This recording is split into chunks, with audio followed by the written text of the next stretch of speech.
The Lincoln Wishlist sales event is happening now. Here's what's on everyone's wish list. Enjoying holiday jingles with brilliant 3D audio that surrounds you? Check. Watching snow flurries through the panoramic Vista roof?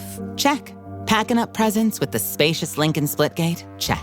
Everything you want. All standard on the 2025 Lincoln Navigator SUV. Visit your local Lincoln retailer or learn more at Lincoln.com for exceptional offers on 2025 Lincoln vehicles today.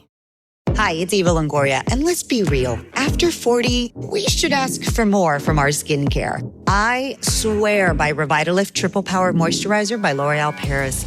With vitamin C, pro-retinol, and hyaluronic acid, it reduces my wrinkles, firms, and brightens.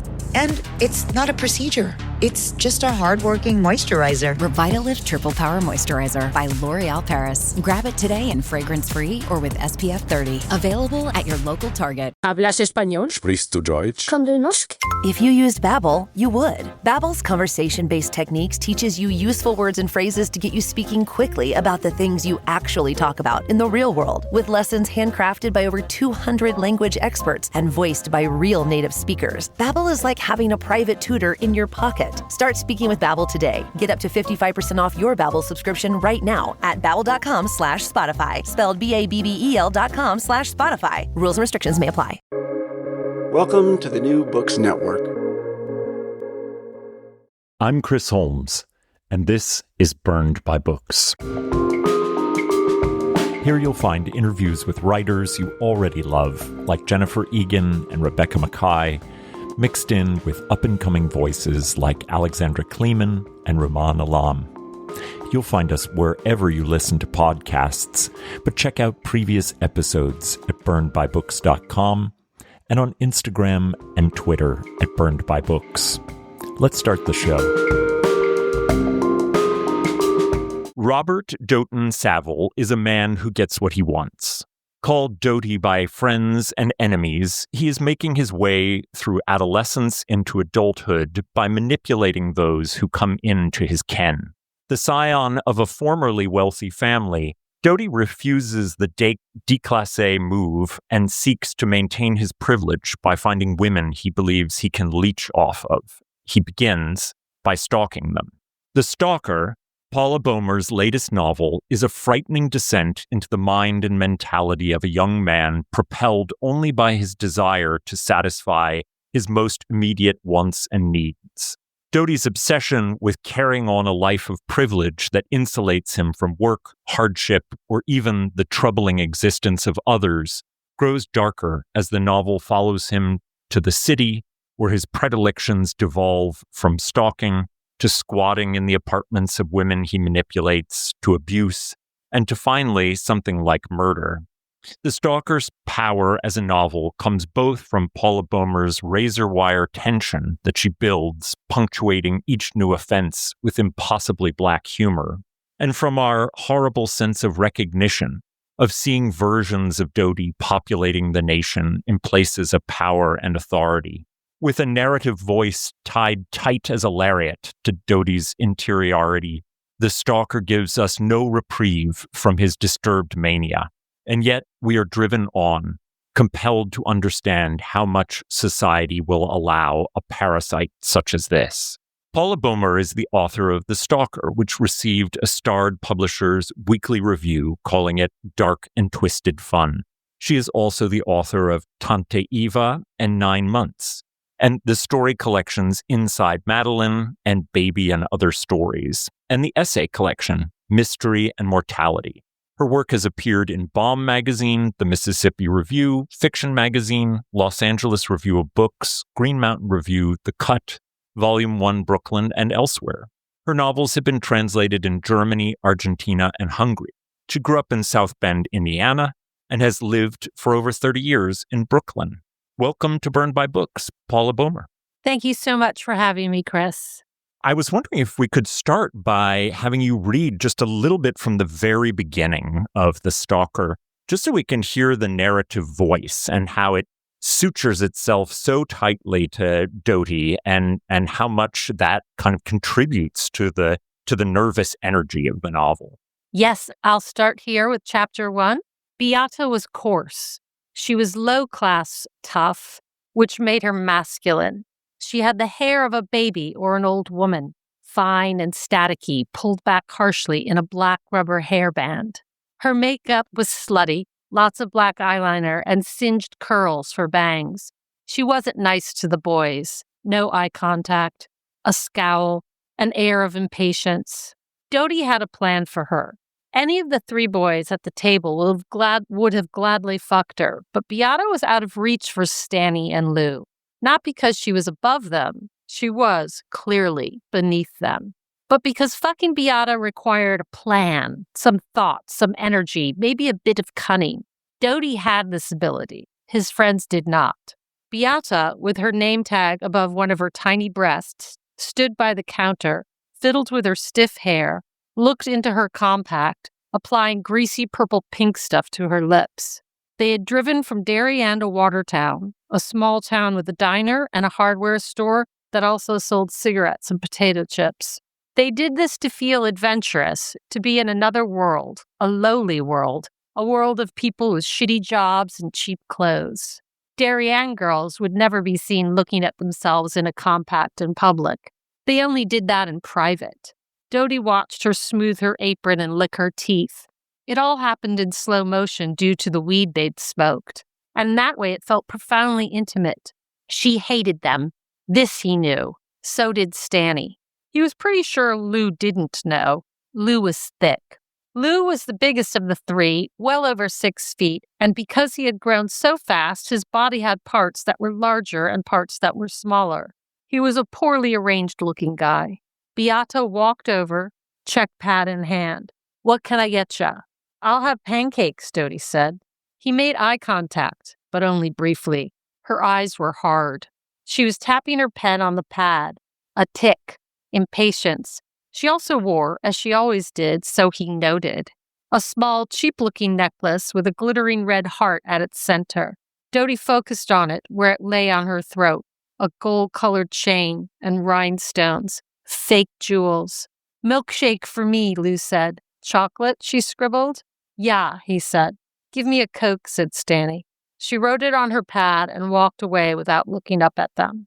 After they finished and paid, leaving pennies and a nickel for a tip, they walked back to the tree-lined path that led out of crappy low-class Watertown, up to the ivied brick building sprawling majestically above it. Stan had spent a summer at a cross-country camp at Taft. He told them for the millionth time that the boarding school was equipped with its own golf course, hockey rink, and pond. They sat on some rocks and smoked a joint in the privacy of the trees where the students partied at night, the ground around them littered with bottles and cans. Then they went back to Dodie's mother's station wagon and drove the hour back to Darien from Watertown. Thank you so much. That was so nice to hear that. It is part of the magic of the novel in general and of this novel, The Stalker, that you can have a third-person narrative voice that also inhabits and feels tied so tightly to Dodie that we feel we cannot escape him.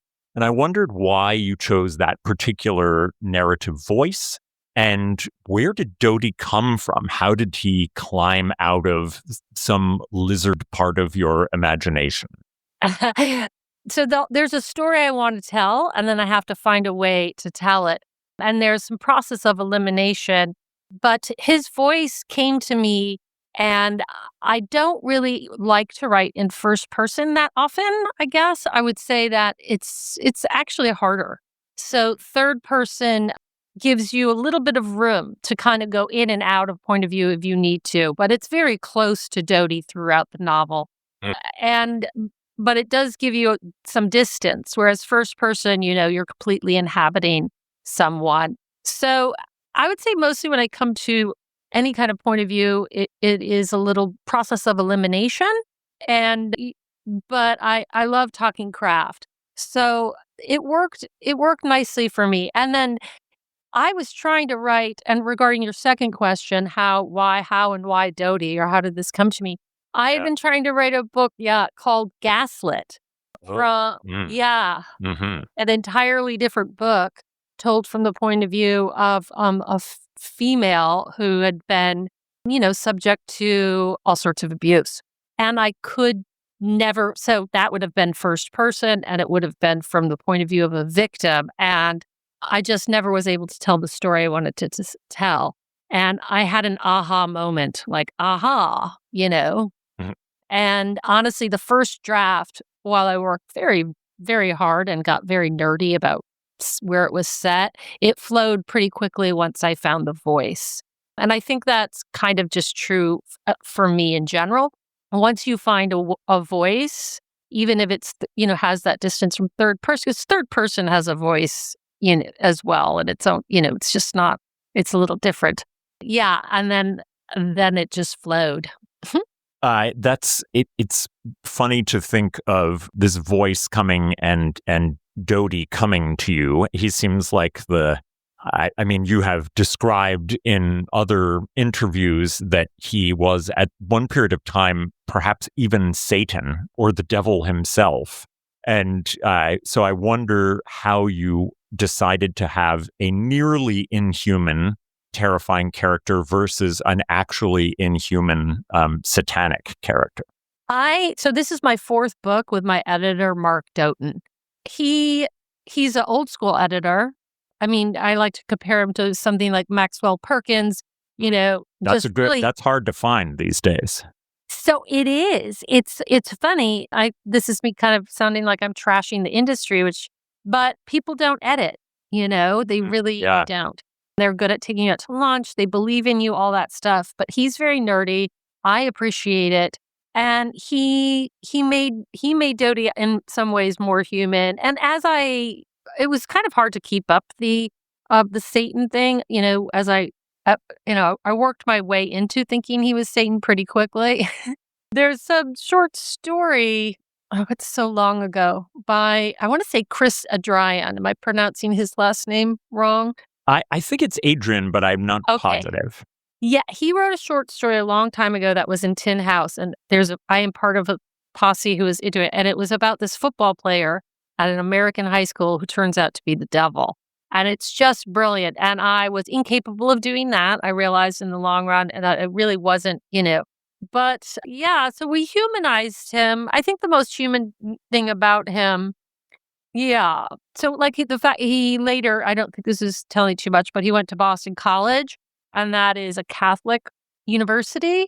And I made his mother's Catholicism be bigger.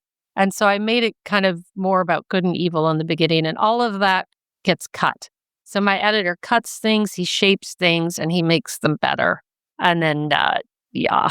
Although That sounds like a wonderful thing to have. It is. No, I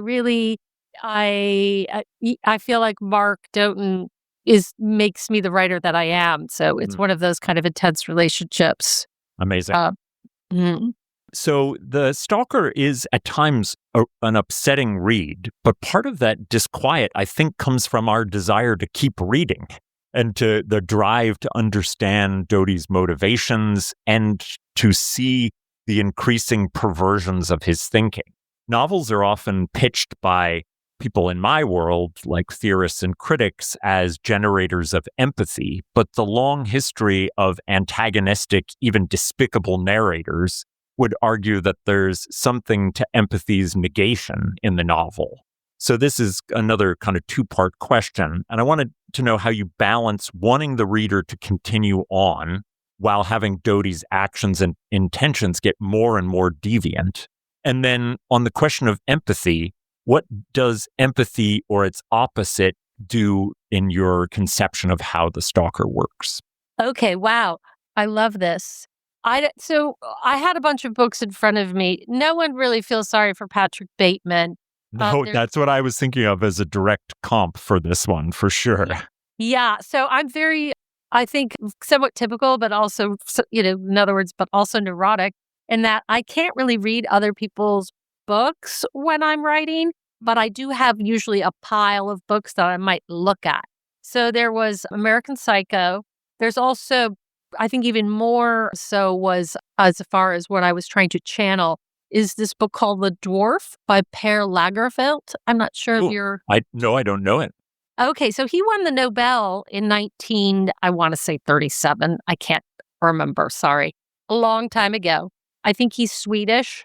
but it's a book I've read twice. It's short, it's tight, it's told from the point of view of a dwarf at eh, not in a castle, well, in like a castle situation, of a lord. He's, and he's supposed to just be there for humor, but he thinks he's running the show, and he kills, he kills another dwarf. He thinks he's in charge. He's completely deluded. Hmm. And it's a meditation on delusion, power, corruption, because a lot of other things are going on. And then I don't know if this sounds kind of weird, but The Man Who Loved Children by Christina Stead is mostly from the point of view of a young girl, but her father talks a lot, and he's kind of what he's the driver of the narrative. And he is someone who maybe at the beginning you feel like, okay, he's a decent person. And then by the end, you realize he literally just tries to hurt people, and that makes him feel powerful. And he's a terrible person. Those sound amazing. I definitely had the American Psycho as a comp for me. Also a little bit Lolita in the sort of like humor and the kind of ways in which the narrator thinks that they can win us over, or at least convince us that there's something else going on. I don't know if you thought at all about Nabokov here. That's a great, no, he wasn't that was not in my pile, but when you bring that up, yeah, he was completely deluded. In his mind, he's just a great guy, who's loving somebody, and really he's just terribly abusive psycho. Yeah, that's a great comp. Also, yeah, so I was looking at slim novels. Oh, another thing is this book was supposed to be longer. And then I was like, oh, I have to get rid of this guy. I have to figure out a way, and I'm sick of him. I mean, I guess that goes into that other part of the question. Were you thinking at all about how much your reader would go along with you for the ride with Dodie? I care about momentum. And again, this is more of a technical thing. Like, I've never read a how-to book, and that, it's so late in life, maybe I should just do it for fun at this point. But I like to kind of figure out like how I didn't have the most, very elaborate outline, but I like to figure out like, okay, what can I do to make this move? Like, and what direction? And obviously I knew I wanted it to get worse. So, and what, It does. Spoiler alert, it really does. Yeah. And then you have to like, how long can you stay in one scene before you need to realize that you're flipping, down in a different direction? Mhm. And that kind of, it's scene by scene for me a little bit. I definitely at that, have to keep track of. And then I like to surprise myself. I think when you surprise yourself as a writer, it comes out on the page a little bit. That's kind of maybe. I haven't heard that before, but that rings so true. That's a lovely way of thinking about that. Surprise yourself, and your readers get surprised. So violence against women is a continuing global catastrophe, but the United States stands out from its peers in wealthy democracies in the lethality of living in the country as a woman. It's a complicated story with overlapping Venn diagrams explaining the crises, but men like Dodie are part of that story. How does the context of this being an American novel change how you understand the violence against women that Dodie stalks and abuses? Thank you for saying that this is a book about violence against women. I know that it is, and I think that many people get it, but because it's from the male point of view and stuff, I think it's just nice to say that very clearly. Our country, yes, a woman is most likely to be murdered at home by far, like 60, at least 60%. Women are murdered at home, and whereas men, it's 9.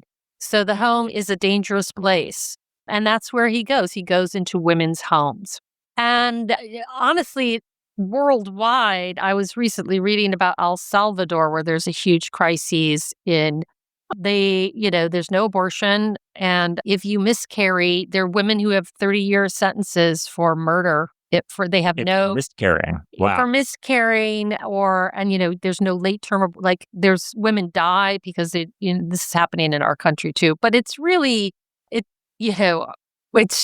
just the world we live in. And then it ebbs and flows. I did not write this book, expecting Trump to be elected again. But I feel like for the first time in my life, my book is timely.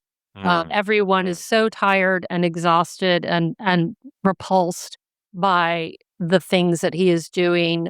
In civil court, he is a convicted rapist, and he's leading our country. So that just says a lot about how much we don't care about women. This episode is brought to you by Netflix. This Monday night, witness the end of an era. John Cena takes center stage for his final appearance ever on Monday Night Raw. One last match, one unforgettable farewell. Come celebrate the legacy of a true WWE legend. Monday Night Raw, November 17th at 8 p.m. Eastern Time, 5 p.m. Pacific Time, only on Netflix. Be there for the moment everyone will be talking about. Hey there, it's Dr. Sanjay Gupta with some exciting news to share. CNN is now streaming. That means you can read, watch, and stream everything in one subscription. You can watch news live 24/7. You can also explore catch-up videos and explainer videos, and you can also watch a library of CNN's originals, including my latest documentary, It Doesn't Have to Hurt. Just go to cnn.com/all access. We all love a legendary comeback, and Degree Original Cool Rush is back and better than ever.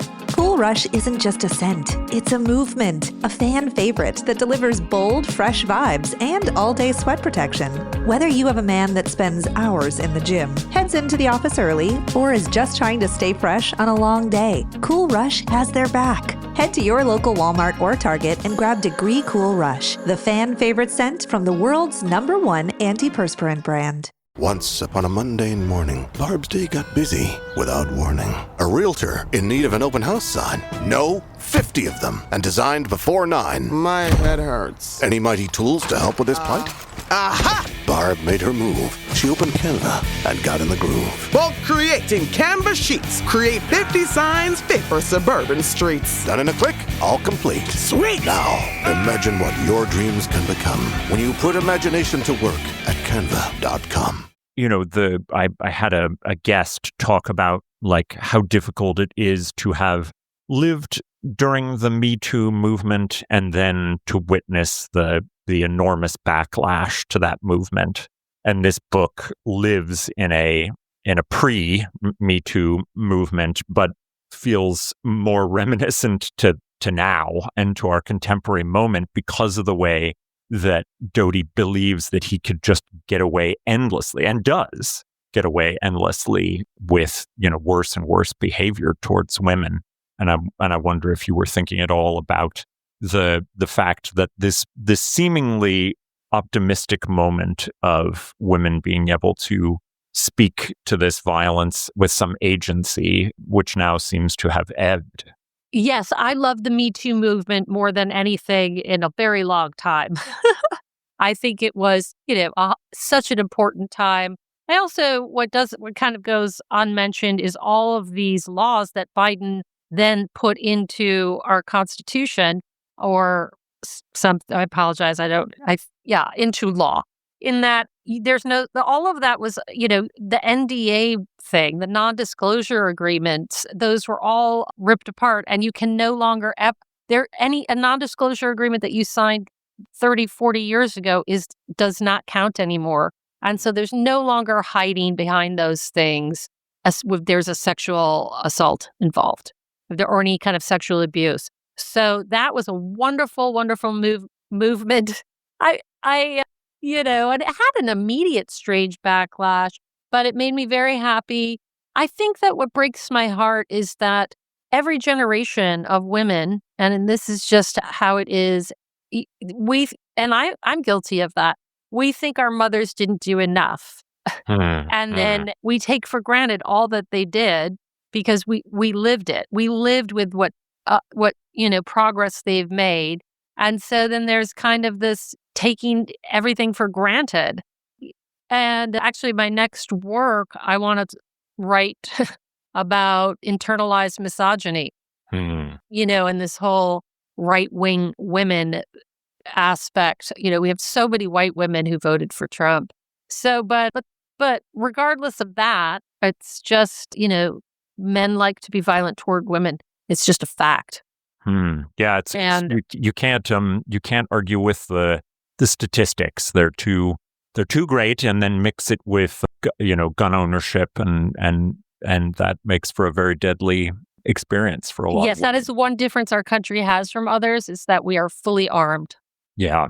So I wanted to return to American Psycho again because of the way that it's often read as an allegory for capitalism and the violence of a market economy, and that gets personified as a serial killer. And there's a lot about class and economics in Stalker. As Doty's family's wealth falters, he looks to women in more precarious situations than his own to take advantage of. And I wonder if you'd talk about economic violence in here as well. Well, he has his entitlement is based on his heritage. And as ridiculous as that, just saying that just makes me just so why is this even a thing?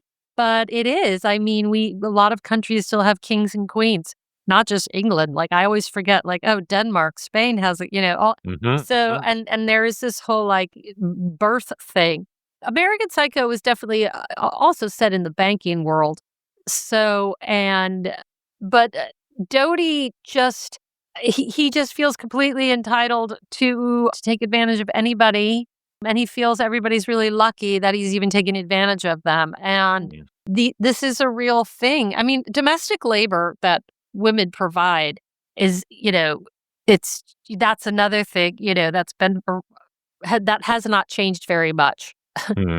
Including, and he just expects them to do everything for him. And there is, his mother is a character in the book, and he treats her like garbage and just expects her to do everything. And then he belittles her. So you're expected to do these things. You're expected to be, a caregiver or generous or kind. These are all things that women are expected to be. And if you're not, you're like a monster. And if you are belittling yourself without even being, aware that that's what you're doing. It is the case that he uses those domestic spaces as a kind of violence by kind of foisting himself into their apartments and homes and then just refusing to leave. It's its own kind of violence, a parasitic, occupation of space. And I wonder if you could talk about how he occupies these spaces and how that's its own kind of violence. Absolutely. That was a real goal, was to show that the violence of stillness. And I make it, the book, it's the funny part, he has all these dumb things like, I am a rock. But there is a lot if someone just sits there and stays. And I made that, and pretends that there is somehow, in his mind, or even if he knows, let's say somewhere deep down, that this is what he's doing because he can. One of the essays I wrote was called "Because He Can."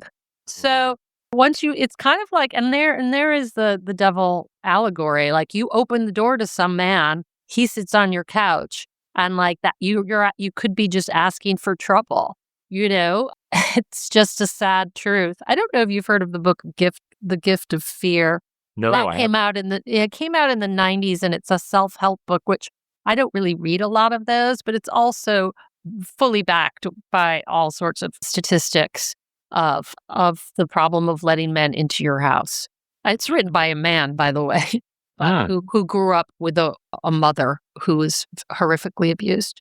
And then now anyway, but the point is stillness, being a rock, just being there, holding your ground or whatever, and then doing nothing for them. So not only does he come into their spaces, but he has nothing to offer, and that makes them do everything for him. And so I went in with the power of stillness and just being there and not and also the neglect. He does nothing for anybody.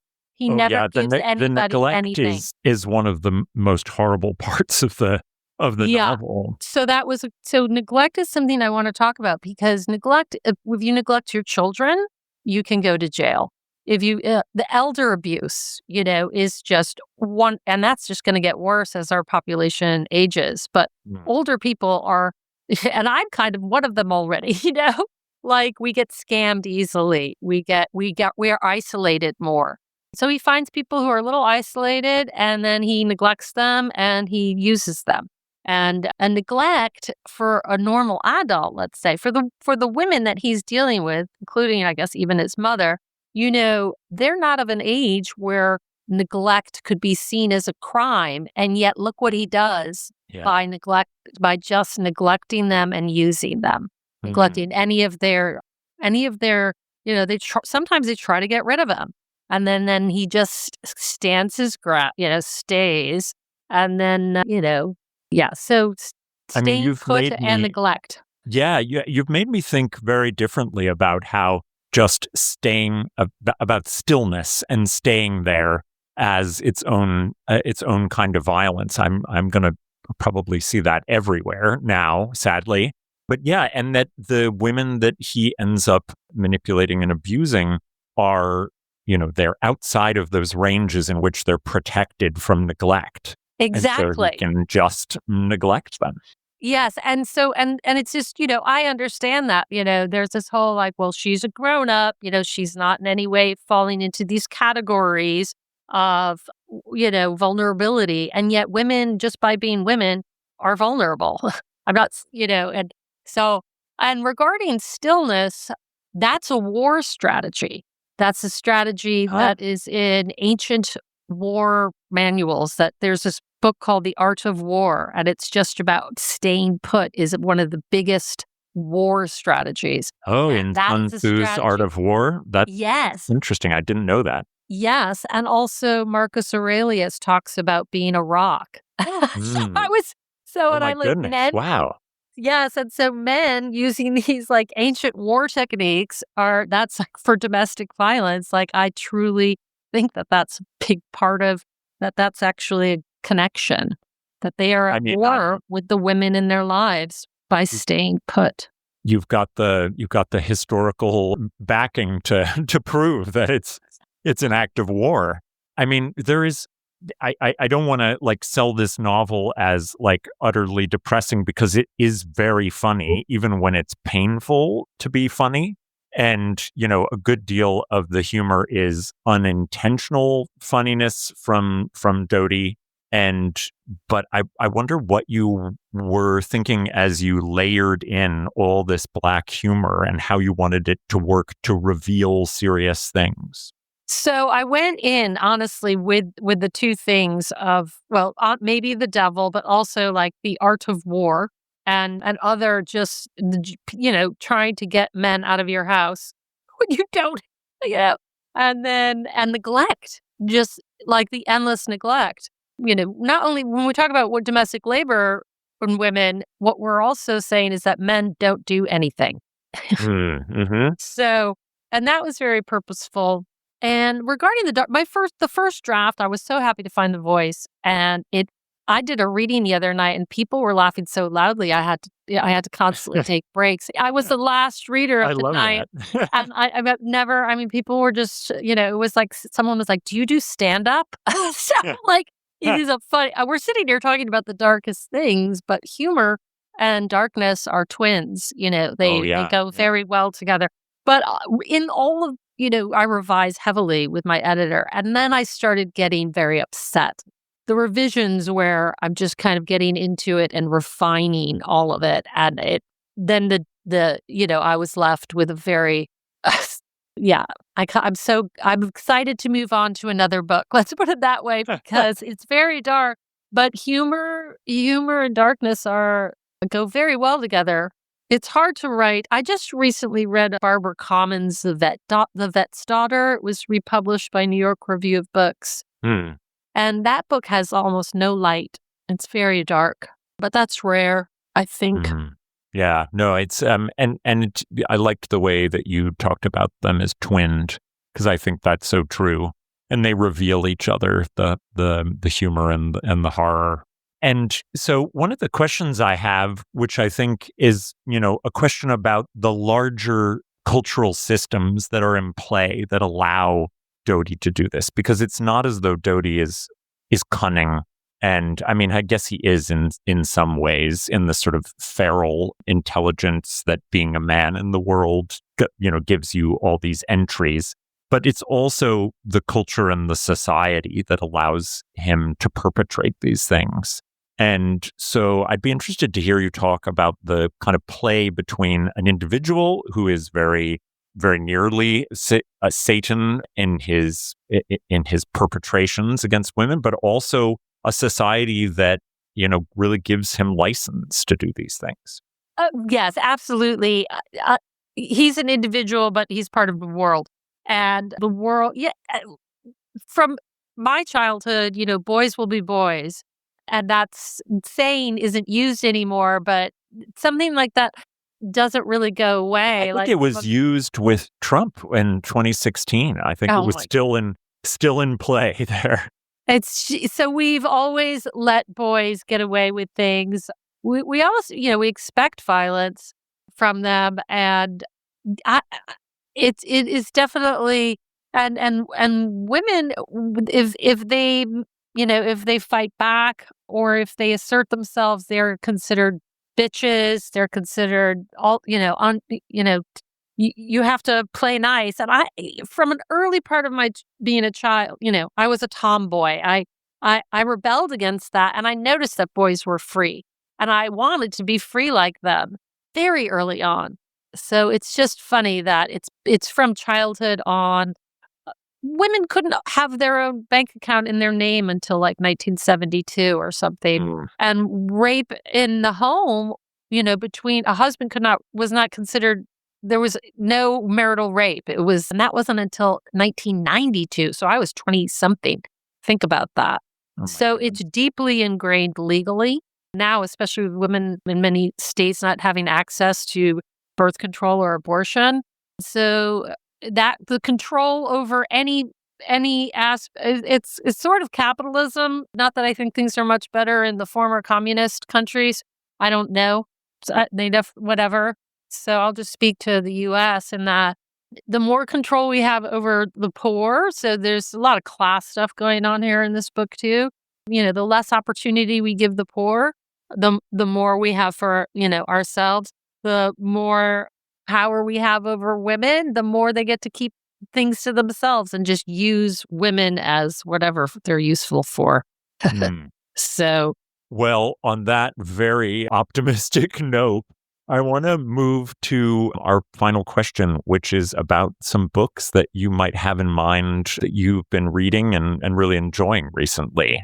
So I'm almost done with Chris Krause's new book, The Four Spent the Day Together.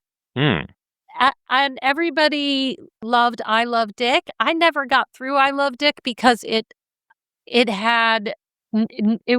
was one of those experimental sort of books that has a mix of fiction with theory and all of that sort of stuff, which I admire, but it's not really my jam. And this book is more straightforward and talk about class. This book is about class and addiction, which also in the Stalker has a big part of the Stalker is addiction. Yeah, absolutely. Yeah, so I'm very excited that I'm finally part of the Chris Krause club because I kind of missed the boat with I Love Dick.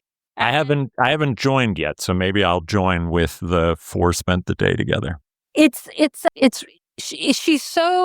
kind of pedantic narrative, like this happens, and that I don't mind because there's no theory, then she doesn't like quote Foucault or something. I don't know why, but I can't handle. Yeah. And then I'm trying to put next on the list would be Stephanie Wambugo's book, Lonely Crowds. I'm staring right at it. Yes. And then I mentioned Barbara Commons, and I have a problem with New York Review of Books, all of their, when they reissue things, I tend to get very excited. I have way too many of their books on my shelf. Yeah, because they're always amazing. Whatever they pull out of the archive is always amazing. They do. Oh, and one other thing I read recently is Michael Clune had a novel come out called Pan, and I did not read that. I bought it because someone was like, you need to read his memoir. It's just been reissued by McNally Jackson. So Michael Clune wrote a memoir of being a heroin addict called White Out, and it was brilliant. I could not put it down. It was one of those like, I'm hungry, I need to shower, but I can't put the book down. Oh my goodness. Yeah, so that came out just this past year. And so and that was reissued by McNally Jackson? Yes, I feel like they're trying to be the New York Review of Books in a good, in a good way. We need great. more people reissuing things like that. I love that. And I had heard of Pan, but I haven't heard of Whiteout. So, and your description of it means I kind of need to read it, I think, just for the experience. Yes, it's Baltimore in the 90s, and he has a terrible heroin problem.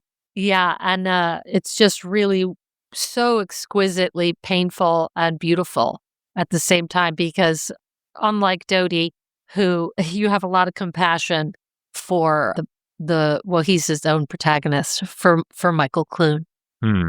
Well, thank you for these wonderful recommendations and suggestions, but I really want to recommend The Stalker by Paula Bomer, which gives you time to spend with a man that we wish wasn't so recognizable to us, but is in so many ways. But it is a funny book. It has a driving plot that just sutures us to him, no matter how much we want to get away, and drives us to the wonderful and upsetting end. So, Paula Bomer, thank you so much for coming on the show. It was great to talk to you. Thank you so much for having me, Chris.